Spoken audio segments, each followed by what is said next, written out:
For federal and state government info, there's no place like USA.gov.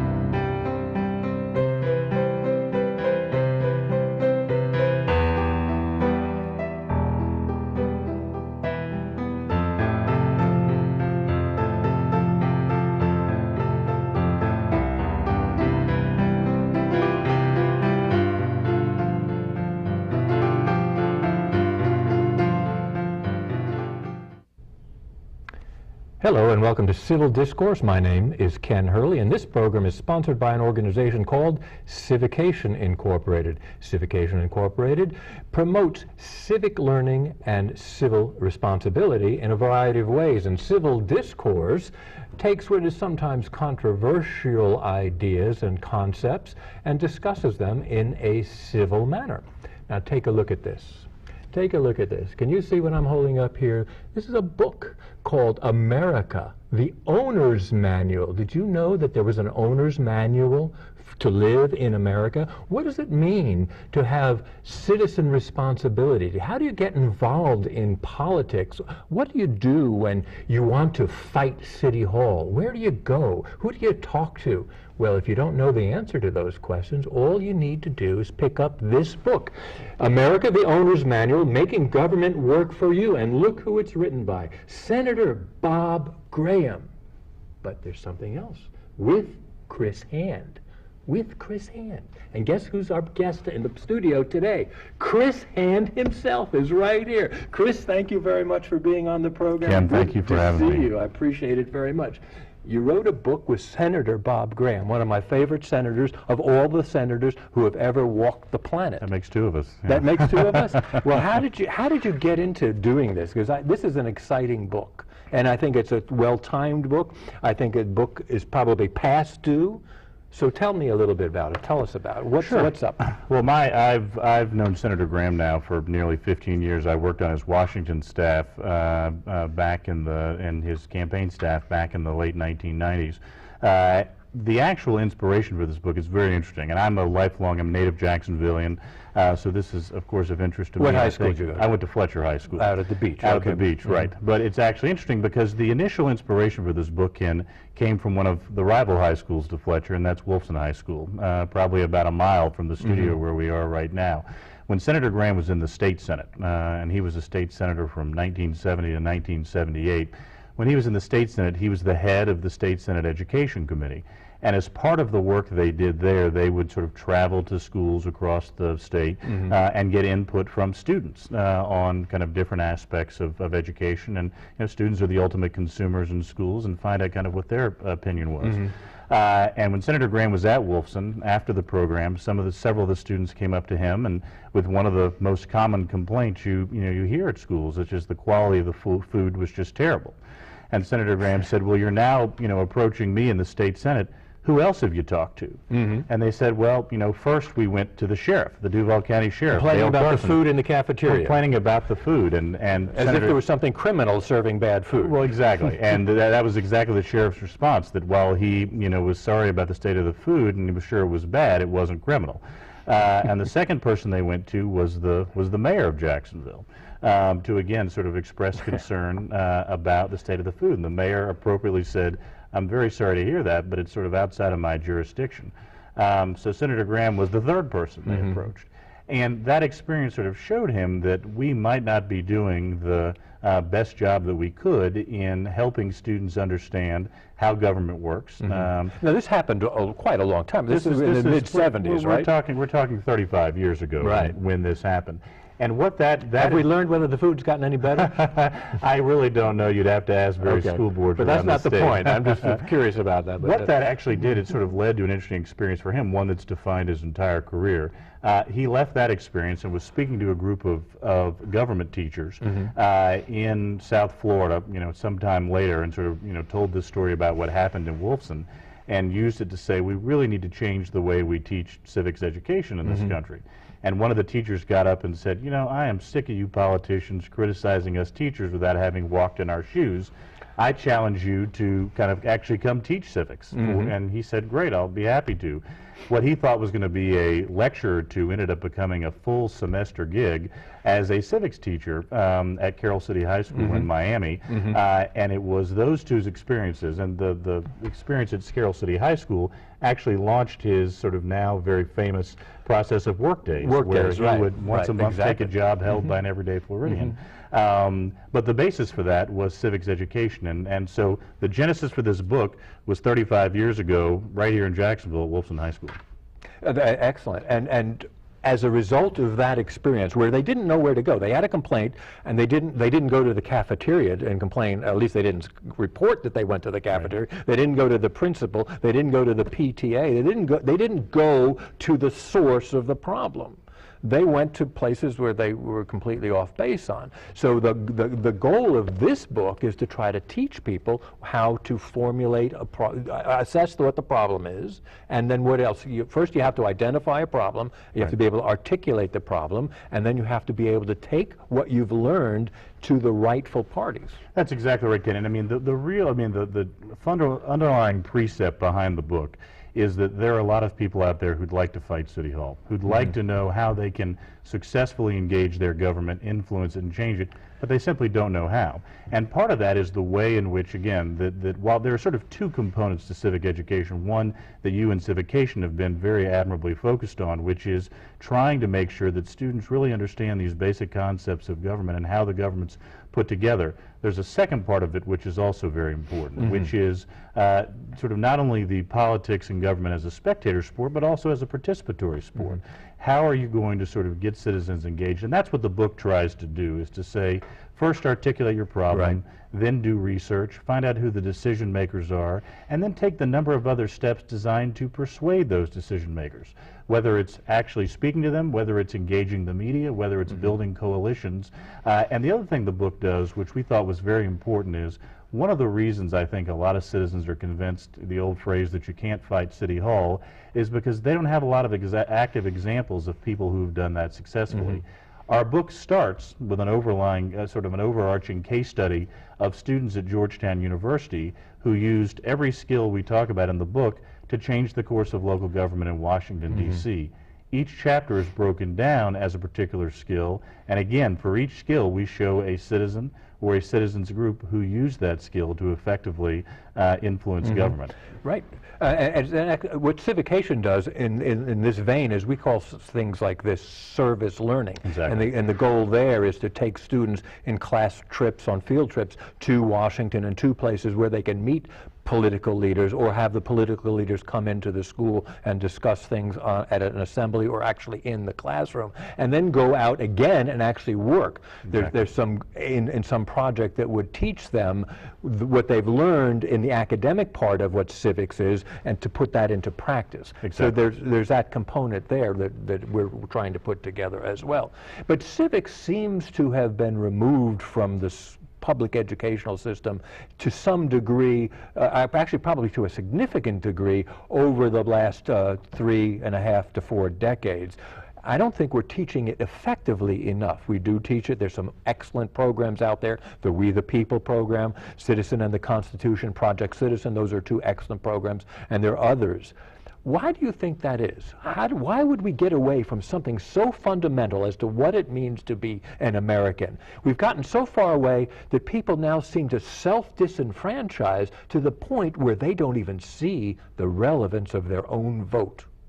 Well, I mean, 35, 40 years ago, probably even longer than that, civics was kind of a basic staple of the curriculum in schools.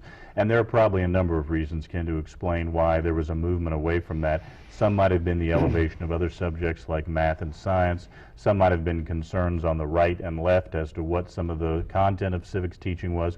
Whatever the initial reason is, you're absolutely right that in the time since then we've drifted away from civics. I think there is now a movement sort of back in the other direction to make civics more part of the curriculum. There was a story in the Florida Times-Union a couple of weeks ago about something the legislature commendably did in the past couple of years, which was to mandate a semester of civics teaching for middle school students. That is a move in the absolute right direction, and there's now an effort that Senator Graham and Congressman Lou Fry from Orlando and some others have been pushing to make civics part of the FCAT, under the theory that subjects which are tested will be taught and taught better. And so I think there is, I think the positive news and the optimistic news is, despite what we're talking about, that there's been this drift away from it, I think there is now an effort, and I think the goal is to make sure that effort has as much momentum as possible to bring civics back into the curriculum. How shocking is it to you that it's not, civics is not on the FCAT, the Florida Comprehensive Test that's mandated for every student to move to the next level? Well, I'll tell you, one person it would have been very shocking to was Thomas Jefferson, because when he, as one of the framers, talked about the very purposes of public education, he said that the number one purpose of public education is to help citizens understand their duties as citizens and how to exercise and discharge those. So I think one person who would be very, very surprised at civics' disappearance from the curriculum is one of our founding fathers, the third president of the United States, who basically laid out the fundamental reasons to have public education. So I think we need to get back to that Jeffersonian ideal. Do you think democracy works better with an informed public? I think there's no question about it. I mean, I think it can't work without an informed. It's not a question of working better. I don't think democracy can work at all unless you've got an informed public, and a public that's engaged. The whole point of having a government that is by the people, for the people, and of the people is to have a citizenry that's actively engaged, a citizenry that is helping to direct the course of government. And I think, unfortunately, we've reached a phase where a lot of citizens aren't sure, other than just going to the voting booth, how they can do that. What about the people who choose not to get involved? Should we try to make them get involved, or should we let them go? I think what we should do is inspire people to get involved, and that's sort of one of the goals of this book, is to sort of show examples of citizens who have gotten involved. I think one of the problems, and there's a number of things we discuss in the book, but you know, one of the problems is what people tend to see, whether it's even on local news now or national news, stories about what's happening in Washington, maybe even in the state capitol. There's very little focus a lot of times on what's happening here locally, and those are the concerns in which citizens, I think it's most important for them to get involved with.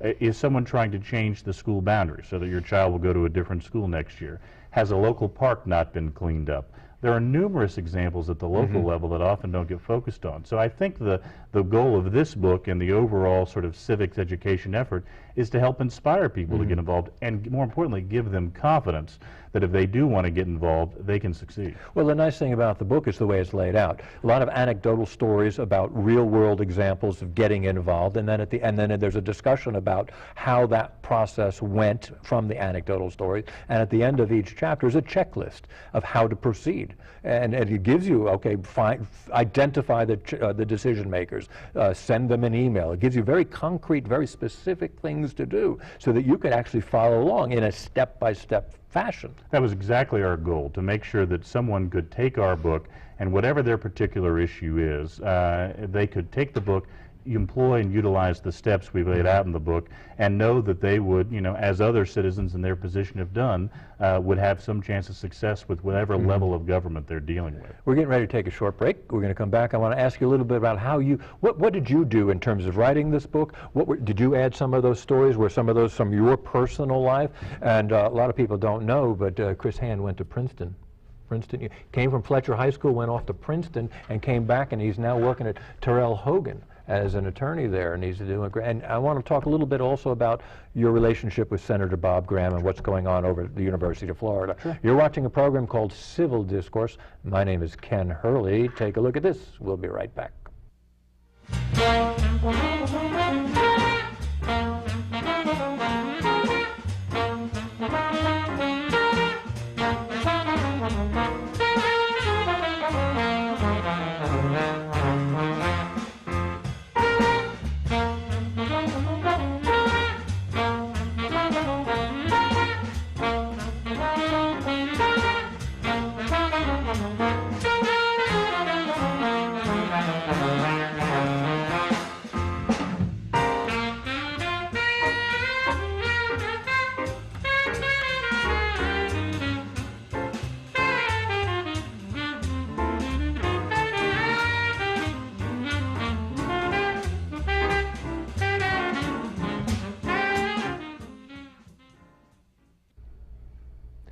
Welcome back to Civil Discourse. My name is Ken Hurley, and you're watching a program sponsored by Civication Incorporated, 501c3 organization. You can check out our website at www.civication.org, promoting civic learning and civil responsibility. And we're talking about this book, America, the Owner's Manual.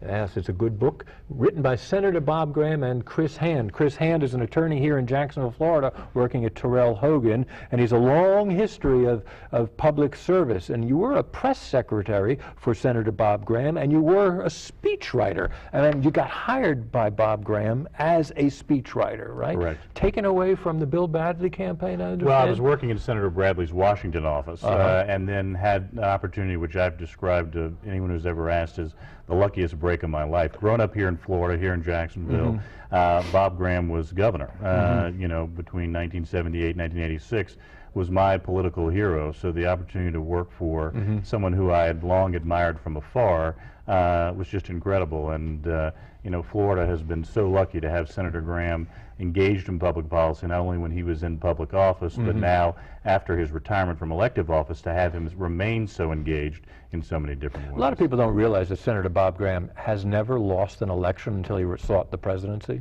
That's correct, yeah. Never. I mean, from day one, he started winning, and at a very local city council level. And then he went to he was a governor and he was a senator. Well, he was in the State House of Representatives, then the State Senate, was governor, and then a U.S. senator. And one interesting fact along those lines: has run statewide 5 times, twice for governor, 3 times for the U.S. Senate.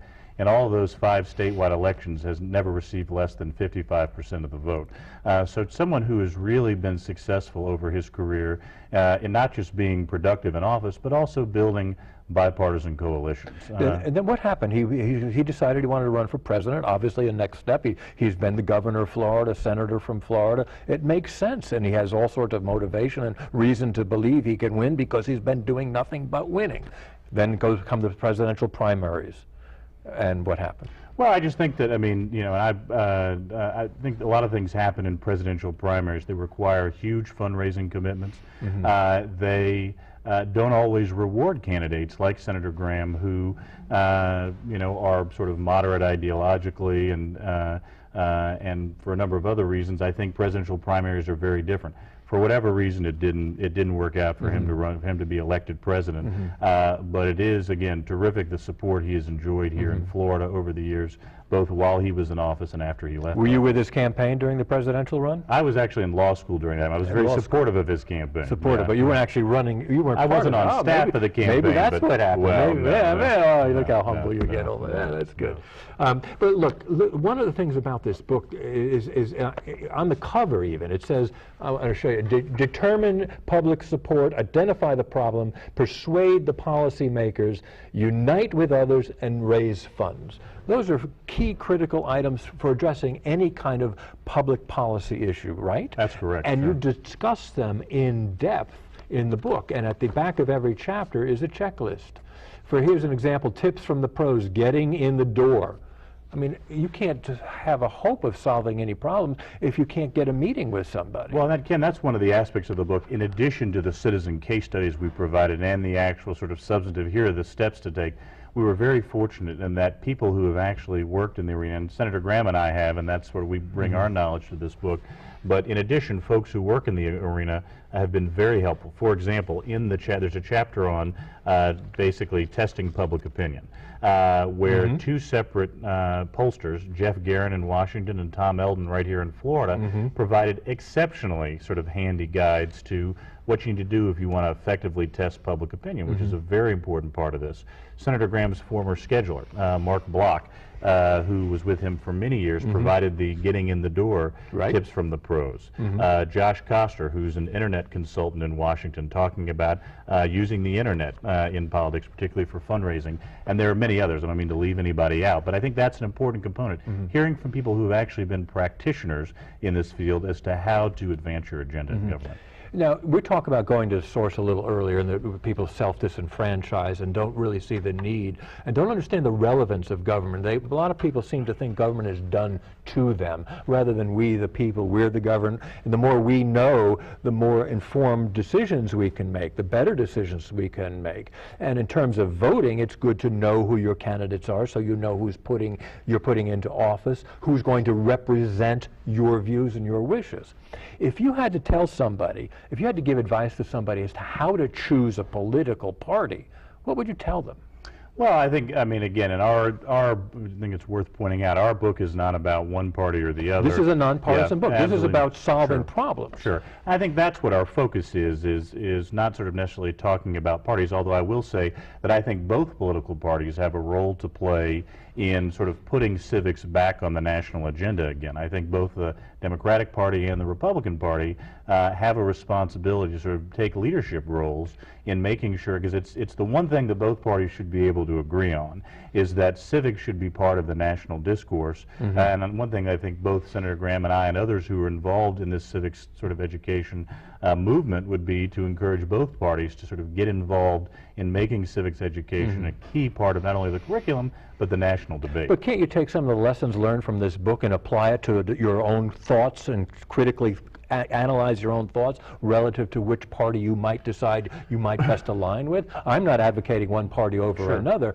I'm just advocating there's a methodology in trying to determine which party might best serve you. Sure, there may well be throughout that, and I think some of these lessons can be applied to a variety of issues like the one you claim. But you know, it's interesting, a lot of the issues, I think probably a huge majority of the issues that citizens are concerned about on a day in, day out basis often tend to be local issues that don't have any partisan connection whatsoever. Some of the ones I mentioned earlier, like sort of trying to change your school boundaries, like trying to prevent a highway from being built, or cleaning up the local park. Those are issues by and far that don't necessarily have partisan connections, that are dealt with at local government. And I think what we try to do here in the book, Ken, is to give people sort of a user-friendly guide to when you want to take on one of those issues, when you want to change the school boundaries or block them from being changed, or block a highway, or clean up a park, whatever the issue you have a concern about is, here's the checklist you follow. Here are the ways you need to engage government to be successful. Whose idea was it for the book? Well, Senator Graham, like I said, this is something he's been thinking about for 35 years since that first visit to Wolfson. He then had that experience teaching civics at Carroll City High School for a semester. And I think sort of the final decision on his part that he wanted to do something like this was after he retired from the Senate. He taught a freshman seminar at Harvard on the subject of civic engagement, and was surprised that even among students at Harvard, one of the best-known, best-regarded universities in the country, how little they knew about sort of active civic engagement. That was sort of the final straw, and he said, we've got to write something like this. And so he called you right away? Well, we've been talking about this subject for the last few years, and he and I have a very good relationship and a long collaboration on You've known him written how products. long now? Since 1996, and so a long collaboration on written work. Obviously, you mentioned that I helped him on that in the Senate, and it really has been a blessing to work with him. And this book, like other sort of collaborations we've had on the Now, past. in terms of collaborating, the actual mechanics, did you sit in the same room together, or you do this in cyberspace? Well, he lives in Miami and I live in Jacksonville, so So is it email back and forth? Well, or I think it shows the benefit of the long distance telephone and the internet, and we were able to collaborate that way. And so you sent documents back and forth. They used to call them galleys and pages. Sure, and you still use those terms in the publishing business, but yeah, we essentially were sending drafts back and forth, and again, the real sort of intellectual underpinnings of this, Senator Graham's been forming for 35 years since that visit to Wolfson, but it's something we both feel passionate about, and would again share back and forth, and we're very. What was proud your of the role effort. in actually writing the book? Well, again, we both worked on drafts and sent them back and forth, so it was really a co-authorship. Co-authorship, yeah, right, co-authorship. right. But he, again, the intellectual and underpinnings of the book have Senator Graham's been working on for 35 years, and so we were able to work on this together and share drafts together. And What's coming after this book? Is there a sequel? Can we look forward to the owner's manual, new and improved? Well, we'll first see how this owner's manual, how effective we communicate with the public that way. And I should mention it's available on Amazon.com, but And probably in all of the Barnes and Noble and Borders. hopefully coming soon. But the best place right now is Amazon. Amazon?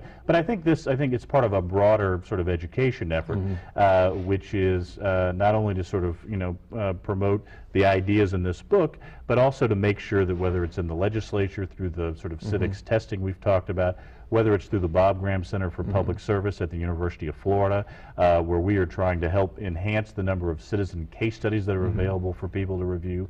I think this is a big effort. How do you define owner?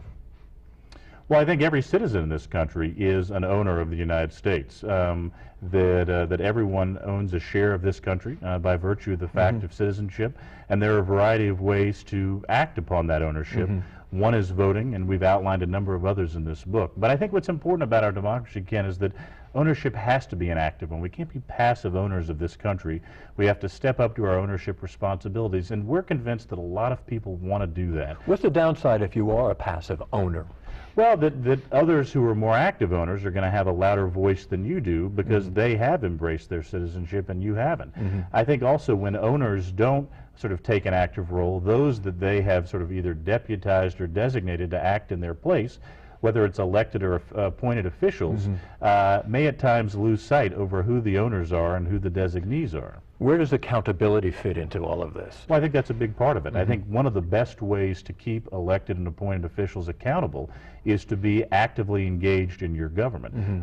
What we do here is lay out a plan for here's how you stay actively engaged. Because once you do that, and I think once elected and appointed officials know that citizens are accountable and paying close attention and are actively involved, that can only improve the quality of service. So after writing this, and you put this together, and it's put in it as a great form, and it's an easy readable book. It's really nice. Is there something in here that you wish, or some aspect that you wish was included that might come into a sequel? Well, I think there's always sort of, I mean, we've identified the 10, what we view the 10 most important skills involved with trying to influence government. That list is not necessarily exclusive. There are other skills out there we had to sort of prioritize to the 10 most important. So I think one thing you'll see us continue to talk about is not just the skills in this book, but potentially other ones as well. Well, it's a great read. It's a great book, and guess what? Thank you. We're out of time. America, the Owner's Manual, Making Government Work for You. Senator Bob Graham, Chris Hand. Chris is a local attorney. He's a rising star in Florida, super lawyers. He's, as you just saw, very articulate, an excellent guest. We hope you might come back someday and talk further about civic education. You're watching a program called Civil Discourse. My name is Ken Hurley. We'll see you next time. Take care. Thanks so much, Chris. Thank you for participating in Civil Discourse, a program that discusses controversial issues in a civil manner. Let us know, friend or foe, we want you on our show. You may contact us in the following ways. Please email your comments to me, Ken, at civication.org, or snail mail at 4830 Atlantic Boulevard, Jacksonville, Florida, 32207, or call us at 904-591-7634. Civication Incorporated is a nonprofit, nonpartisan educational organization.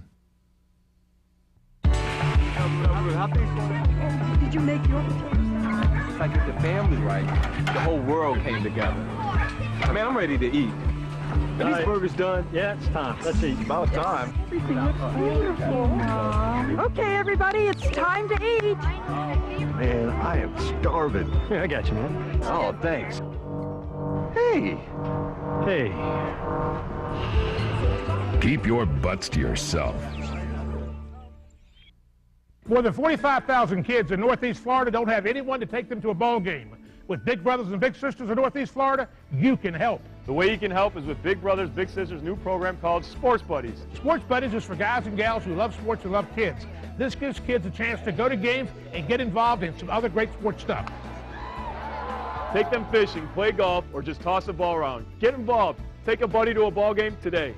Call today and become a sports buddy. Thanks, guys. You're watching Local Access, Channel 29, exclusive programming for Comcast subscribers.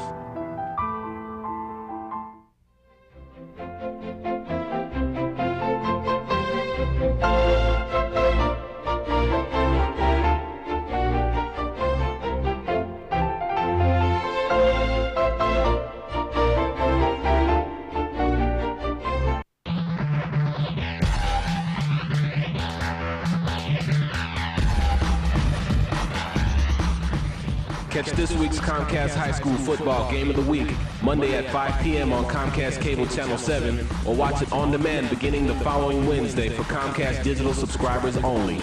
Don't miss it.